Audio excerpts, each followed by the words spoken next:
जय हिंद दोस्तों। आज हम आप लोग को हिस्ट्री में जो बताए थे उससे हम आज आप लोग को आगे बताने जा रहे हैं। अगर आप लोग पिछला वीडियो नहीं देखे हैं तो आप एक बार उस वीडियो को जाकर देख लें, तब आपको यहाँ से आगे समझ में आएंगे। चलिए शुरू करते हैं आज का क्लास। तो हम देखिए, इधर पिछले दिनों आप लोग को बताए थे कि इतिहास के बारे में बताए थे। तो यहाँ पर देखिए, इधर इतिहास को हम 3 भागों में बांट दिए थे। एक होता था प्राक ऐतिहासिक, आधे ऐतिहासिक और एक होता था ऐतिहासिक। इसके बारे में हम बता चुके थे। उसी चीज को हम आगे थोड़ा थोड़ा और कुछ हम आगे बताएंगे। देखिए, इधर आज हम आप लोग को बताते हैं ये प्राक ऐतिहासिक को पाषाण काल कहा जाता है। क्या कहा जाता था? पाषाण काल। और अध्ययन के आधार पर पाषाण काल को 4 भाग में बांट दिया गया था। पहला था, बताइए, पहला था पूरा पाषाण काल। क्या था? बताइए, पूरा पाषाण काल। अगला था, बताइए, मध्य पाषाण काल। और अगला था क्या चीज़? नव पाषाण काल। अगला था नव पाषाण काल। चलिए देखिए, इधर अब आप यहाँ से बताते हैं कि प्राक ऐतिहासिक को ये 4 भागों में बांटने का काम सबसे पहले रॉबर्ट ब्रूस ने किया था। किसने किया था? बताइए, रॉबर्ट ब्रूस नाम के एक इतिहासकार आए। उन्होंने प्राक ऐतिहासिक को 4 भागों में बांट दिया। कितने भाग में बांट दिया? 4 भाग में। और लास्ट वाला था ताम्रपाषाण काल। क्या था? बताइए, ताम्रपाषाण काल, या इसी को हम कहते हैं उत्तर पाषाण काल के नाम से भी जानते हैं। इतना देखिए, इधर इतना बताए हुए थे। पूरा पाषाण काल में सबसे महत्वपूर्ण खोज था आग। सबसे महत्वपूर्ण खोज क्या थी? आग थी। उसके बाद देखिए, इधर मध्य पाषाण काल में इसमें सबसे यहाँ पर 2 चीज हो गया था। यहाँ पर सबसे था कौन चीज? अंत्योष्ठी कार्यक्रम। कौन सा कार्यक्रम शुरू किया गया? अंत्योष्ठी कार्यक्रम, यानी अंतिम संस्कार जानवे करते हैं। उसके बाद यहाँ पर बताइए, इस समय हथियार जो थे छोटे छोटे हो गए थे, इसीलिए इस युग को कहा जाता था माइक्रोलिथ। क्या कहा गया? माइक्रोलिथ। इस युग को क्या कहा गया? माइक्रोलिथ। और यहाँ पर शवों को जलाने और या अंतिम संस्कार करने की प्रथा शुरू हुई। इसके बाद देखिए, इधर नव पाषाण काल में बहुत सारी चीज़ों का आविष्कार। इसमें सबसे बेसी महत्वपूर्ण था कृषि। सबसे ज़्यादा महत्वपूर्ण क्या था? कृषि। सबसे ज़्यादा महत्वपूर्ण था कृषि। और इसमें बताइए, तांबे की खोज हो गई। किसकी खोज हो गई? तांबे की खोज। इतना तक तो आप लोग को हम बताए हुए थे। चलिए, इससे हम आप क्या करते हैं, आपको आगे बताते हैं। यहाँ पर आइए, अब देखिए, इधर सबसे पहले आप ये जान लीजिए कि प्राक ऐतिहासिक काल को, यानी इस काल को पाषाण काल कहा जाता है। कौन सा काल कहा जाता है? पाषाण काल। और इस पाषाण काल को 4 भागों में सबसे पहले या कह सकते हैं प्राक ऐतिहासिक काल के जनक कौन थे? Robert Bruce. कौन थे? Robert Bruce. इन्होंने ही इस 4 कालखंडों में से अध्ययन के आधार पर बांट दिया गया। तो अध्ययन के आधार पर जब बांटा गया तो इसके अलग अलग सभी कालखंड में जो सब आविष्कार हुए थे इसके बारे में आपको बता चुके हैं। आगे अब चलिए हम इसमें और कुछ बताते हैं। यहाँ पर देखिए, इधर अंत्योष्ठी कार्यक्रम के साथ साथ देखिए, इधर अंत्योष्ठी कार्यक्रम के साथ साथ जलाने और दफनाने की प्रथा दोनों इस समय प्रचलित थी। तो यहाँ पर देखिए, इधर बहुत सारे ऐसे जगह हुए जहाँ पर पशु के साथ साथ या मानव के साथ साथ पशु को भी दफनाया गया। अर्थात बहुत सारे ऐसे जगह मिले ना जहाँ पर पशु के साथ साथ मानव को दफनाया गया। तो यह जो जगह मिला था, यह मिला था बुर्ज होम में। कहाँ मिला था? बुर्ज होम। यह बुर्ज होम जो है यह जम्मू कश्मीर में है। कहाँ पर है? जम्मू कश्मीर में।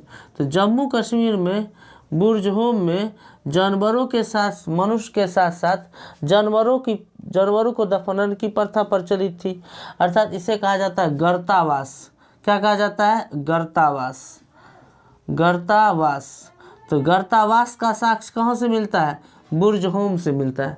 कहाँ से मिलता है? बुर्ज होम से। यानी उसमें पशु मानव के साथ साथ पशु को भी दफनाने की प्रथा प्रचलित थी। इसके बाद देखिए, इधर इसी में बताइए, इसी में इसी काल में हड्डियों के जेवर भी मिले थे। क्या मिले थे? हड्डियों के जेवर, या कह सकते आभूषण, हड्डियों के आभूषण। तो हड्डियों का आभूषण भी किस काल में मिला था? मध्यपाषाण काल में कह सकते हैं। किस काल में मिला था? मध्यपाषाण काल में। हड्डियों के आभूषण भी मिल गए। तो हड्डियों के आभूषण, और बताइए गर्तावास का साक्ष्य। तो गर्तावास का साक्ष्य कब मिला था? कहाँ मिला था बताइए? बुर्जहोम में। यह बुर्जहोम कहाँ है? जम्मू कश्मीर। गर्तावास का मतलब हुआ कि मानव के साथ साथ पशु को भी दफनाने की प्रथा प्रचलित थी, अर्थात यहाँ पर यह साक्ष्य मिल गया। उसके बाद देखिए इधर कृषि के बारे में तो आपको बता ही चुके हैं। इसमें देखिए इधर कृषि में जो किया गया था सबसे पहले, यह कृषि सबसे पहले जौ और गेहूं की खेती की गई थी। यह पाकिस्तान के सुलेमान और किरथर पहाड़ी के बीच में था। यह खेती मेहरगढ़ में की गई थी। इस सब के बारे में बताए थे। यहाँ पर बताइए एक गुफा मिला था, जिस गुफा का नाम था भीमबेटका। उस गुफा का क्या नाम था? भीमबेटका। यह गुफा था भीमबेटका। यह किसके लिए प्रसिद्ध था बताइए? शैल चित्रों के लिए। शैल चित्र का मतलब यहाँ पर चित्रकारी किया गया था, कुछ पत्थर पर चित्र बनाया गया था। यह पत्थर पर जो चित्र बनाया था कुछ मनुष्य का शिकार करते हुए इस तरह से दिखाया गया था। इसके बारे में पिछले वीडियो में अच्छे तरीके से आपको बताया हुए हैं। तो इसमें कुछ इससे जो रिलेट है करता है, इसमें और कुछ आगे बता देते हैं। देखिए इधर यह भीमबेटका जो है, यह सबसे पहले आप जान लीजिए MP यानी मध्य प्रदेश में है। यह भीमबेटका जो गुफा है यह विंध्याचल पर्वत में है। किस पर्वत में है? विंध्याचल पर्वत में। किस पर्वत में है? विंध्याचल पर्वत में। और यह भीमबेटका गुफा जो है यह नर्मदा नदी के बगल में है, अर्थात नर्मदा नदी के तट पर है, आप कह सकते हैं इसे। यह नर्मदा नदी के तट पर है। तो भीमबेटका के बारे में 3 चीज़ याद रखिए। यह किस राज्य में है? तो MP में। किस पर्वतमाला में है? तो विंध्याचल पर्वतमाला में। किस पर्वतमाला में है? विंध्याचल पर्वतमाला में। यह नर्मदा नदी के तट पर है। इसके बाद देखिए इधर इस समय बताए थे कि चावल का साक्ष्य कोल्डीवा में मिला था। चावल का साक्ष्य कोल्डीवा में मिला था, जो इलाहाबाद में है। इस टाइम में चिरौंद एक जगह था, चिरौंद। यह चिरौंद में भी नवपाषाण काल के कुछ साक्ष्य मिले हैं। यह चिरौंद जो जगह है यह बिहार में है। यह कहाँ है? बिहार में। यह बिहार में चिरौंद। ये चिरौंद बिहार में कहाँ है? तो सारण जिला में। कौन जिला में? सारण जिला में। तो बिहार के चिरौंद यानी सारण जिला में नवपाषाण कालीन के कुछ साक्ष्य मिले। तो बताइए, तो नवपाषाण काल में बिहार का चिरौंद जिला भी क्या था? नवपाषाण कालीन का साक्ष्य बना था। तो इस तरह से आप ये समझ चुके हैं। तो जो सब रिलेट आज कुछ कर रहे हैं उसमें थोड़े थोड़े आपको आज बता रहे हैं। इसके बाद देखिए इधर अब आइए तांबा। तो इस युग में सबसे महत्वपूर्ण खोज था क्या चीज़? तांबे की खोज। तो मनुष्य द्वारा प्रथम उपयोग की गई धातु क्या हो जाएगा? तांबा। मनुष्य द्वारा प्रथम उपयोग की गई धातु तांबा। और मनुष्य द्वारा प्रथम आविष्कार कौन हो जाएगा? आग। प्रथम आविष्कार आग। प्रथम धातु क्या हो जाएंगे? तांबा। बताइए, तांबे की खोज के कारण इसे कहा जाता है चिल्कोलिथ। क्या कहा जाता है? चिल्कोलिथ। वैसे भी अगर आप जानते होंगे बताइए, तांबे का जो अयस्क होता है उसे क्या कहते हैं? चिल्कोपायराइट्स कहते हैं। क्या कहते हैं? चिल्कोपायराइट्स। इसीलिए इस काल को कहा जाता है चिल्कोलिथ। क्या कहा जाता है? चिल्कोलिथ। बताइए, इस टाइम में जो होगा, इस टाइम में जब तांबा का आविष्कार हुआ होगा तो इस तांबे से सबसे पहले औजार बनाया गया होगा कि नहीं? तो इस तांबे से बनाया गया प्रथम औजार था कुल्हाड़ी। क्या था बताइए? कुल्हाड़ी। तो मनुष्य ने सबसे पहले कौन औजार बनाया? तो कुल्हाड़ी बना लिया। तांबे से प्रथम औजार कौन था? कुल्हाड़ी। और यह मिला था कहाँ पर? अतिरपक्कम में। कहाँ मिला था? अतिरपक्कम में। यह स्थान कहाँ है बताइए? अतिरपक्कम से सबसे पहले क्या मिल गया? कुल्हाड़ी मिल गया। क्या मिल गया? कुल्हाड़ी। तो कुल्हाड़ी तांबे द्वारा बताइए, तो मनुष्य द्वारा बनाया गया प्रथम औजार क्या था? कुल्हाड़ी। इससे पहले आप जितना भी औजार देख रहे थे यह सब बनते थे पत्थर से। किससे बनते थे? पत्थर से। लेकिन जब तांबे का खोज हो गया तो उस समय सब औजार किससे बनने लगे? तांबे से। तो तांबा द्वारा बनाया गया प्रथम औजार क्या था? कुल्हाड़ी। यह कहाँ से प्राप्त होता है? अतिरपक्कम से। कहाँ से प्राप्त होता है? अतिरपक्कम से। उसके बाद देख लीजिए इस समय तांबे का एक बहुत बड़ी बस्ती थी जिसका नाम था इनाम गांव। क्या नाम था बताइए? इनाम गांव। तांबे की जो सबसे बड़ी बस्ती बसाई गई थी उसका क्या नाम था? इनाम गांव। और इस इनाम गांव का जो संबंध था वह जारवे सभ्यता से था। किस सभ्यता से था? जारवे सभ्यता से। इस इनाम गांव का संबंध किस सभ्यता से था? जारवे सभ्यता से। तो जारवे इनाम गांव का संबंध किस सभ्यता से? जारवे सभ्यता या जारवे संस्कृति कह सकते हैं।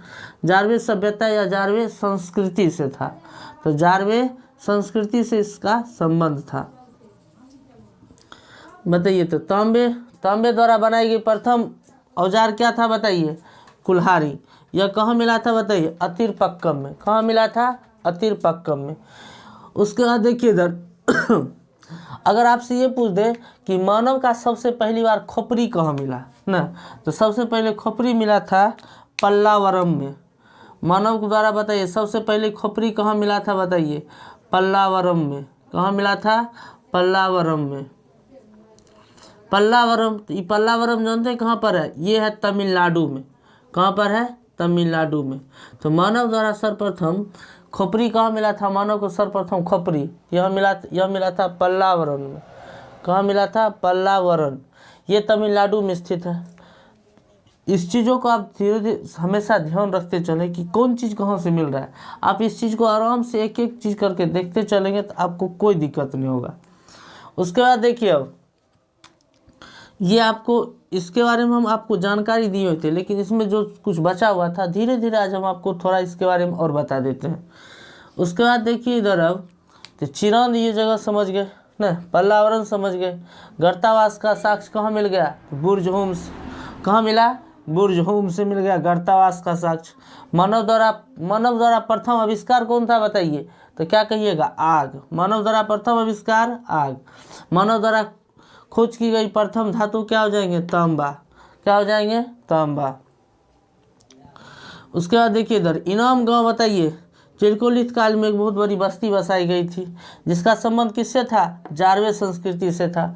मानव की खोपड़ी पर सबसे पहली बार कहाँ मिला था? पल्लावरम। कहाँ पर? तमिलनाडु में। कहाँ मिल गया था? तमिलनाडु में। चलिए अब हम आपको इससे कुछ कुछ और चीज़ों के बारे में हम बताते हैं। अब देखिए अब हम आपको बता रहे हैं कि ये जितने भी सभ्यता थी, ये जितने इस समय जो जितनी संस्कृति पनपी थी या इस समय जो संस्कृति सभ्यता देख रहे थे, यह एक सभ्यता ग्रामीण सभ्यता थी। अर्थात उस समय लोग ग्रामीण सभ्यता होने के साथ साथ इनका रहन सहन भी उसी स्तर से हुआ करता था। तो चलिए आज हम आप लोग को इससे रिलेट कुछ बताते हैं। बताइए इस समय में आपको प्राक ऐतिहासिक काल किसे कहते हैं? यानी इतिहास का वैसा कालखंड जिसमें कुछ लिखा नहीं गया। तो बताइए जब लिखा नहीं गया तो जानेंगे कैसे? तो जानने के लिए पुरातात्विक अर्थात उस समय जो वस्तु पाए गए थे उसके आधार पर हम लोगों ने उसे ज्ञात किया। ये पूछ सकता है कि बताइए भारत में पुरातात्विक संग्रहालय कहाँ है? पुरातात्विक संग्रहालय कहाँ है बताइए? पूछ सकता है कि नहीं? तो भारत में पुरातात्विक संग्रहालय जो है यह भोपाल में है। कहाँ पर है? भोपाल में। भारत में पुरातात्विक संग्रहालय कहाँ है बताइए? भोपाल में है। इस भोपाल में जो संग्रहालय है इसका नाम रखा गया है मानव संग्रहालय। इसका पहले नाम क्या था? मानव संग्रहालय। क्या नाम था बताइए? मानव संग्रहालय। परंतु अब इसका नाम बदल कर रख दिया गया है इंदिरा गांधी मानव संग्रहालय। इंदिरा गांधी मानव संग्रहालय। अब इसका नाम बदल कर क्या रख दिया गया है? इंदिरा गांधी मानव संग्रहालय। बताइए इससे रिलेट जरूर एक बार पूछेगा। बताइए यह संग्रहालय किस मंत्रालय के अंतर्गत आता है? तो यह संग्रहालय जो है यह संस्कृति मंत्रालय के अंतर्गत आता है। किस मंत्रालय के अंतर्गत आता है? संस्कृति मंत्रालय के अंतर्गत आता है। यह संग्रहालय किस मंत्रालय के अंतर्गत आएगा बताइए? संस्कृति मंत्रालय के अंतर्गत आता है।